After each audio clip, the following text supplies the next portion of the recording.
Then Uh-huh. I got the call. Awesome. Awesome. So Yeah, was that call initially with am I saying it right? Is it Nyamakop? Is that the way you say it? yeah.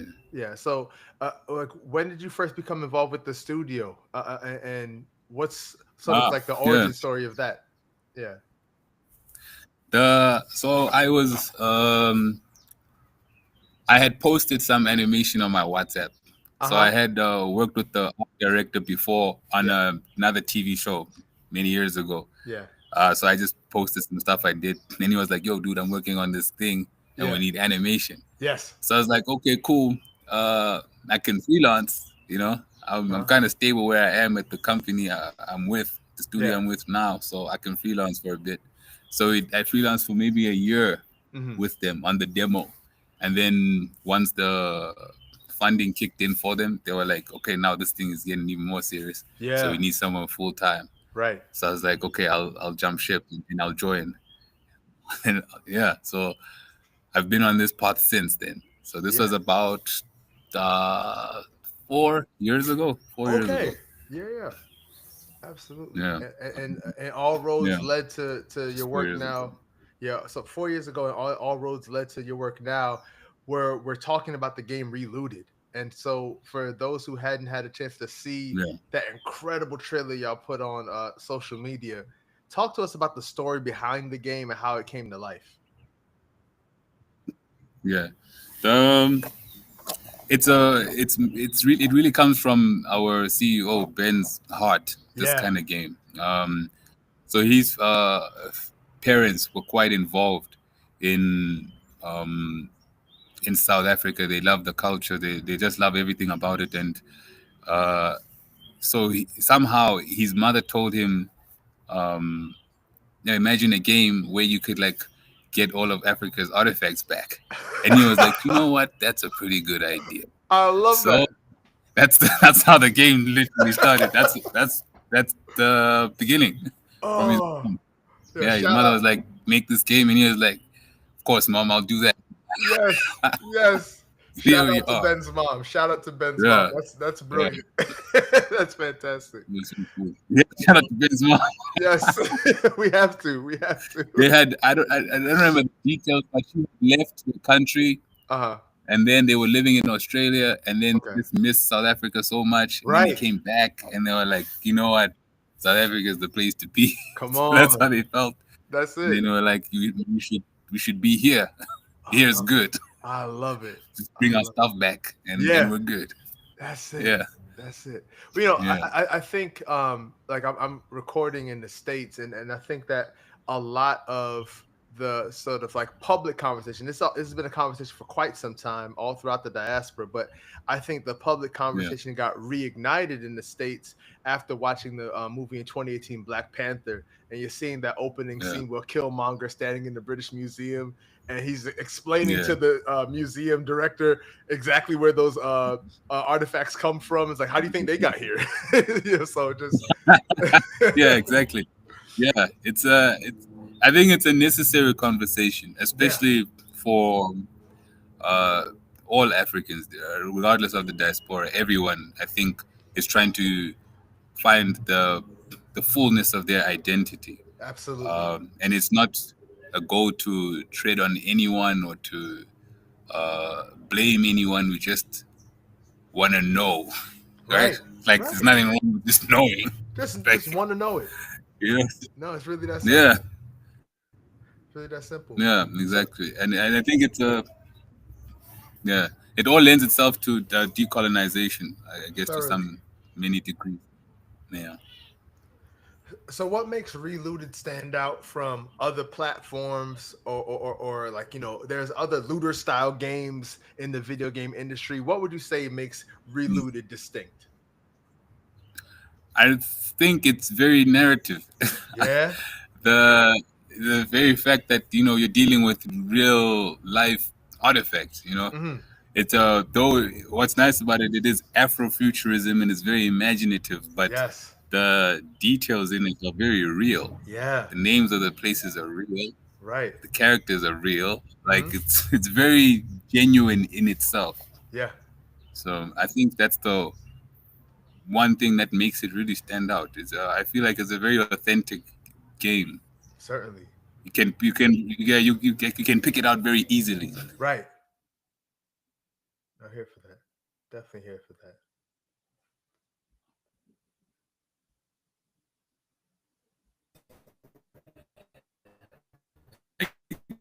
You don't get this kind of game.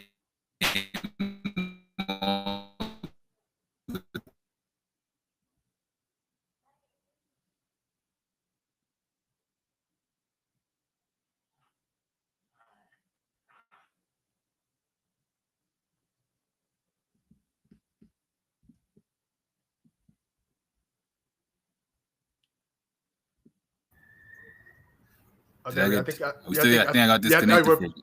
yeah, but we're back. We're back. We're back. I was like, we just gotta wait it out. I know it's gonna come back. But yeah, so I wanted to ask you about like the approach to character design and animation for Reloaded. Like, can you walk us through the creative Yeah. process? Yeah. So when I had joined, I got an art brief, and it was around the time when Arcane was like blowing up on Netflix Yeah. and things like that. There was this great push for this 2D brushstrokes with on 3D models. So for me, it was just like very easy. It was like, well, you want it to look like Arcane, then I guess I have to try and animate Right. like what's on Arcane. So I had to that's basically my process. I was like, I'll just copy that guy. Right. Makes sense. Because I mean, everyone loved it. Everyone loved it. So, yeah, that's kind of what we went with, and I guess they were happy. Absolutely. Yeah, I think it feels right. The animation style, I think, works for what it is. Makes sense. Yeah. Makes sense. Because the thing I like about the animation style is that it kind of makes it look like comic book pages come to life. So it really feels like, especially with the emphasis on narrative that Reloaded has, it really feels like you're turning the pages of a comic book, but it's like really popping out and it's moving and it's living, which I really think is cool. I had actually struggled at the beginning because I had come from film and very specific high detail things like that. So crossing over into gaming was quite a challenge for me, at least, in the sense of like the technicality, the technical things. Yeah, but I think I'm okay now. I get it. I hear that for sure.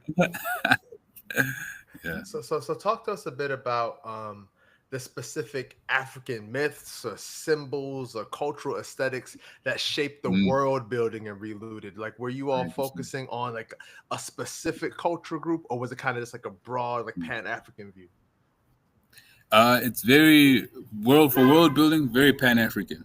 Okay. When you look at the characters, you have one of the characters, Trevor. He's got this like a shawl / scarf thing that he's got on, and the pattern is a Sotho detail. It's called Siana Marena. Okay. This pattern, yeah, so very specific to Lesotho, and then he's got the leopard print. It's very specific to the Zulus.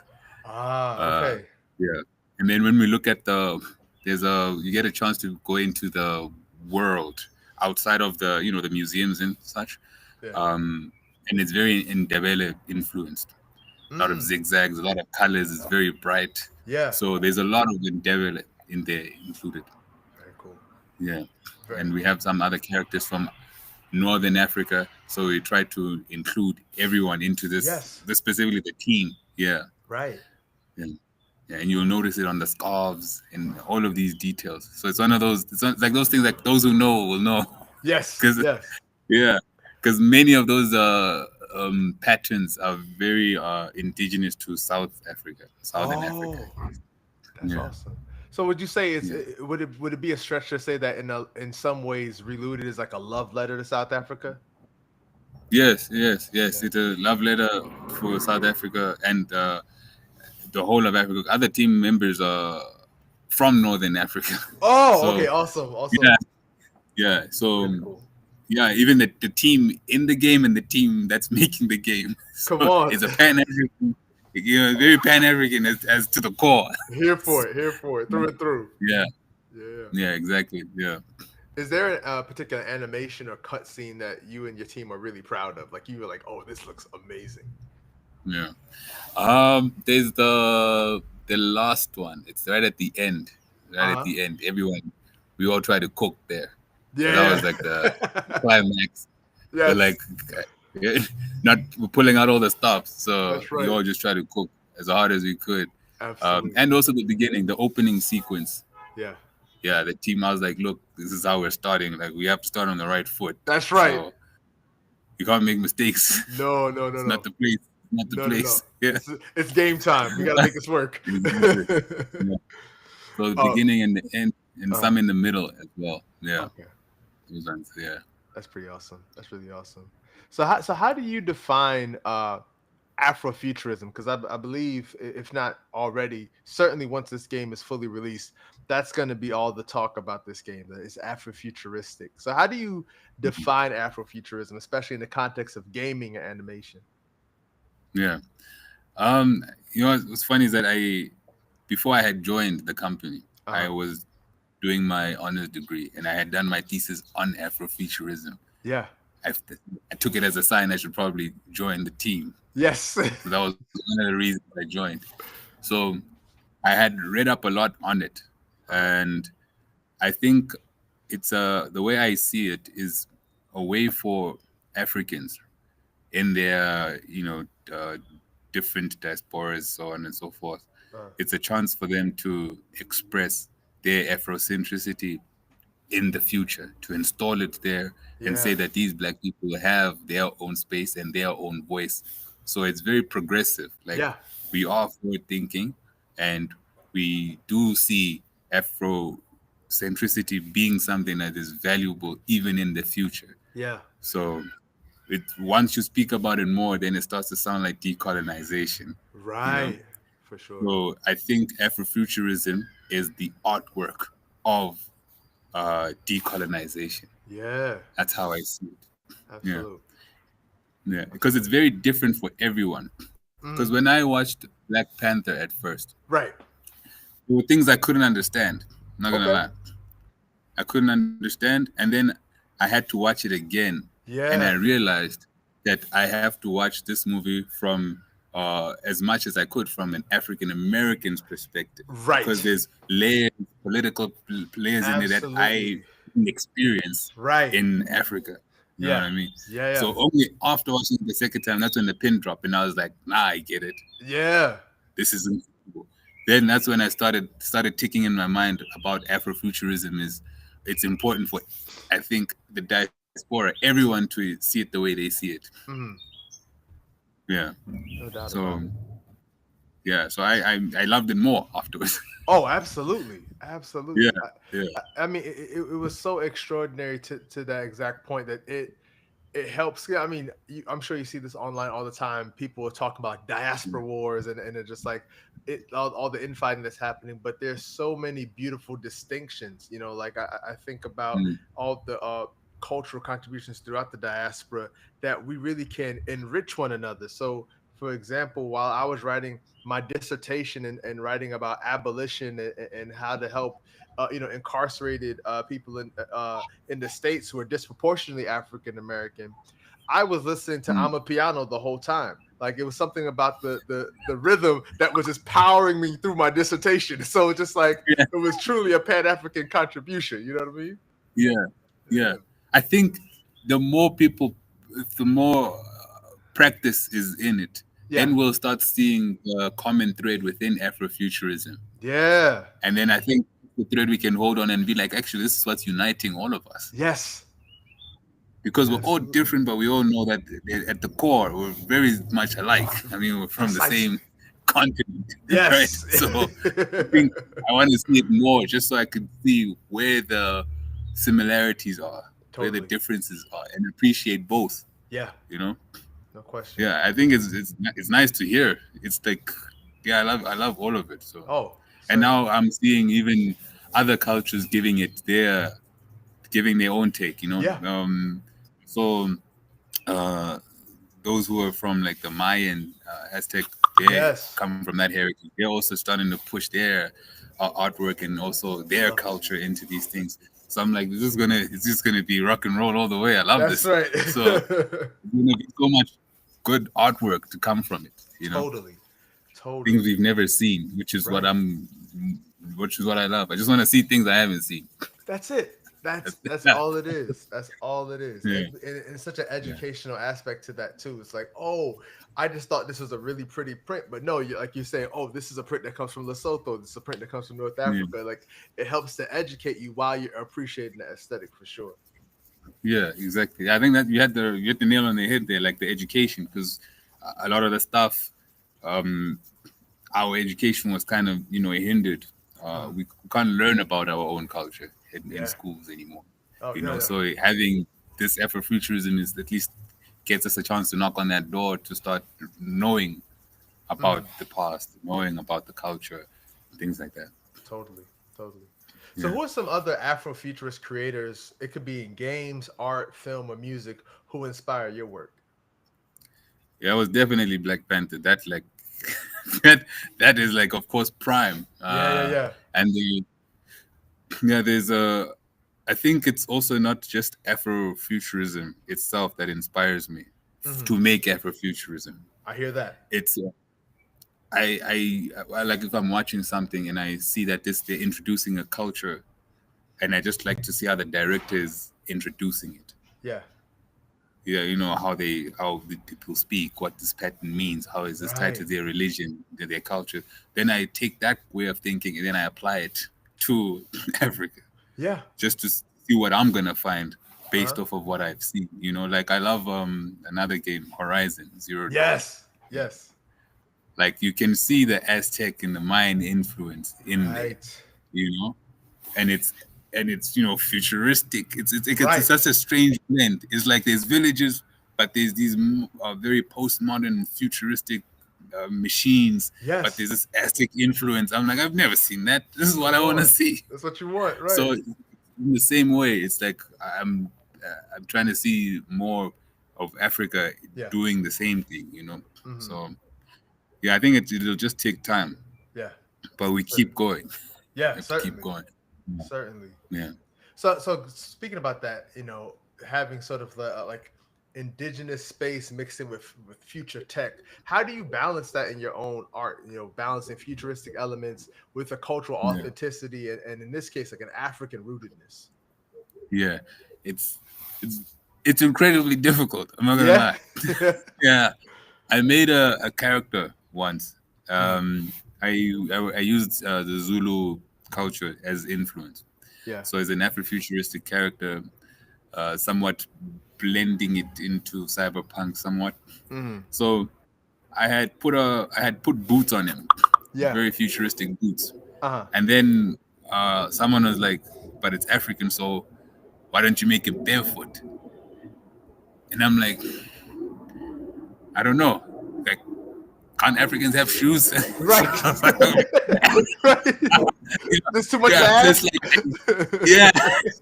So it's like it's very difficult to balance it and make it feel. You just have to go with the feeling, to be honest. Yeah, I hear you. Because I'm like, I understood it. I'm like, yeah, feet, because I guess that's the stereotype, Right. but it's also like it's not completely a lie. Right. Right. Right.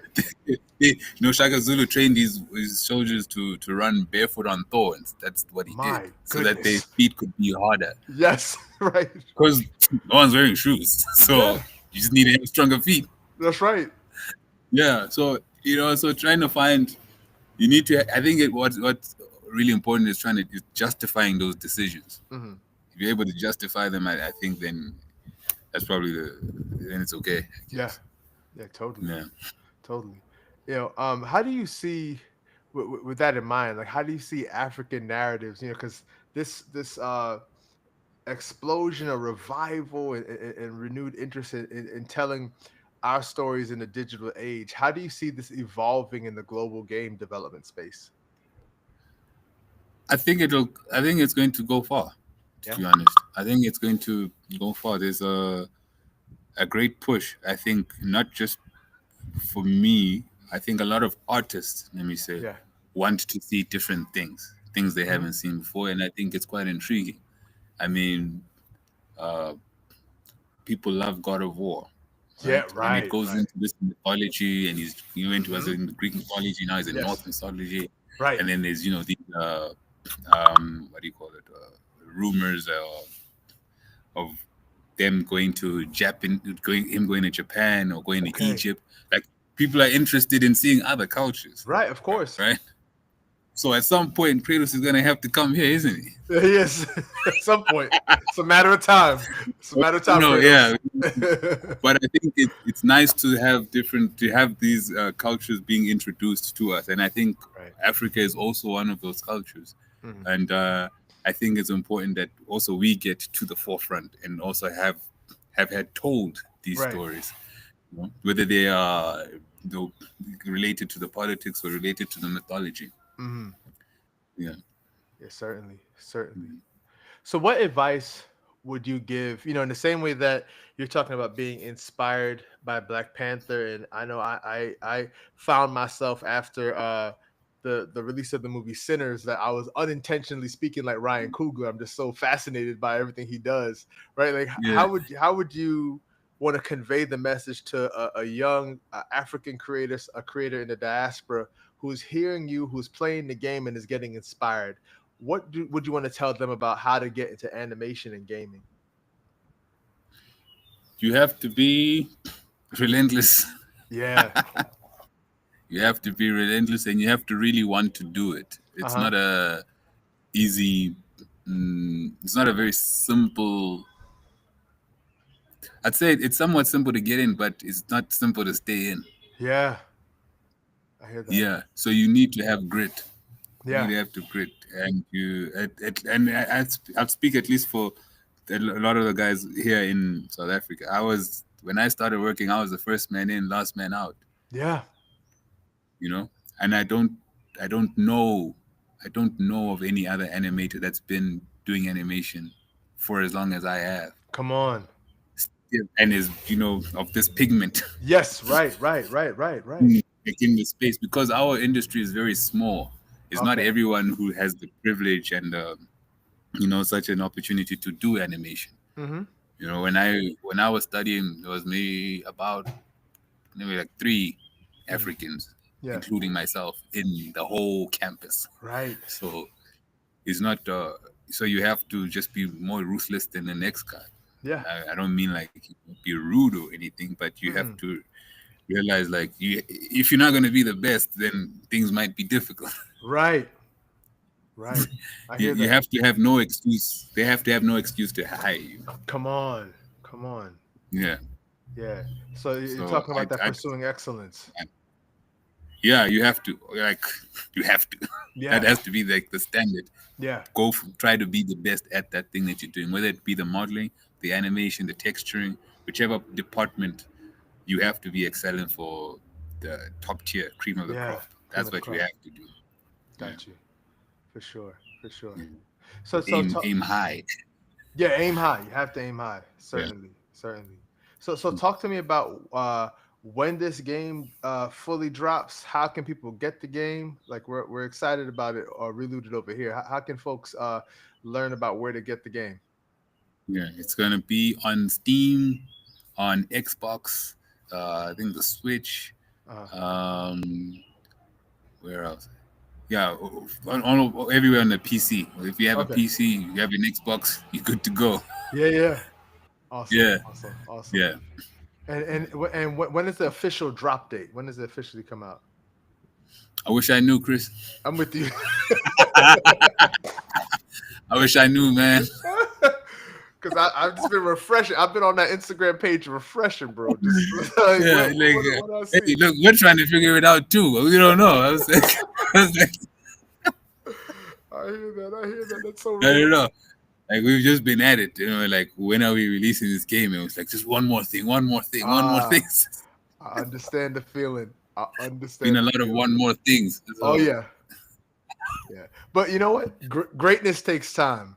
Greatness takes time. Right. Yeah. Fair, So fair. that's really how it goes. But Yeah. how can people keep up with you and your work and support the work of Niama Cup? How can we keep ourselves informed? Yeah. Well, on the socials, Yeah, Instagram, TikTok, those are the big ones at the moment. That's where okay, most of the content is going to be pushed to. cool, Yeah. So cool, cool, that's cool. like, share. Yeah, It's the most we can do. I can absolutely. ask for, really, Right, to right, right. if you want to see it. Yeah. I mean, there's a lot of media coverage at the moment, so we're very fortunate in that light. Um, Radios and blogs, so Right. it's going well. I mean, we have amazing people like you reaching out, so I think it's been really good, Awesome, really good. awesome. Yeah, yeah. The socials is the place to go. Oh, for sure, for sure. So I'll be sure to put the IG and the TikTok handles on the episode description. But Mocha, this has been a joy, man. I just want to thank you so much for your time and thank you for working on this. I think this is a personal note. Like I'm homeschooling my sons, and I can't wait to get them this game so I can tie it into the curriculum, so I can show them. Okay, Dude, this we're gonna play this game, but we're also gonna learn something about the cultures all across the yeah. continent. And really excited about it. So Dude, thank you. that is beautiful. Yeah, yeah, that is beautiful. Yeah, and I think that's one thing I could add to what makes the game stand out is the educational value that it has. Yeah, You know, I learned so much from making the while game. making it right. Not like I know about the cowboy skull, just general knowledge. These are things that I'm learning about the Dahomey, buffalo, and all Come of these things. on. I'm just like, gee, this is wild. And Yeah. learning about where they came from Hmm. and their cultural significance. Yes. I think I forgot the name of this one artifact, but it's a bone. I think it's a bone, and it has some what appears to be numbers. So it says that what I heard is that it's the oldest record of human beings doing maths. Whoa. Yeah, yeah. Whoa. I think it was in the Congo or Uganda, somewhere West Wow. African, and I was like, "This is wild." That is But wild. where's this? Where is it? Right. Not here. Where's this bone? So, That's yeah, so it's like, why funny. you had it, Yeah.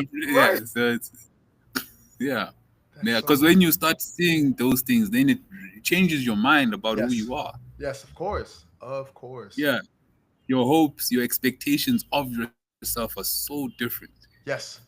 Like it's really transformed. It transforms the mind. No question. You know. Yeah. No question. So the more you see it and you start realizing these were ancient kingdoms that were thriving, and Right. many of the things we're using today is based off of what was found then. And then Right. you start to realize, you know what? All of these stereotypes is just a lie. It's just a Lies. blatant lie. There was Yeah. nothing, none of it actually applies to anyone of this No. pigmentation. That's right. So yeah, so it helps a lot. And I think it's very good when children know that Mhm. because the step that they take, the confidence that they'll have, Yeah. like they'll never feel bad. They'll never Right. be made to feel bad for just being, of having more melanin than the next guy. Exactly. You know, so I think Exactly. it's a very good thing for everyone. No, I'm here for Yeah, it, man. And it's such exciting work, and I can't I can't emphasize my appreciation enough, man. So thank you. nah, man. Thank you. I appreciate Absolutely. it. Of course. Of It's been course. it's been an absolute pleasure. I don't get to have these conversations much, so Ah, I no, the appreciate feeling is it. mutual. The feeling is mutual, man. Like this is a joy for me too. And friends, for those of y'all who are watching and listening, be sure to, as always, subscribe to baddestchaplain.com. Follow us on Instagram, TikTok, YouTube, Substack, Apple, Spotify, everywhere you can get podcasts. Once again, Mocha, thank you so much, brother. Keep on keeping on, man. Man, likewise, man. I appreciate it. Anytime, I anytime, appreciate it. Yeah. for sure. Till Thank next you. time, y'all, take care and be safe.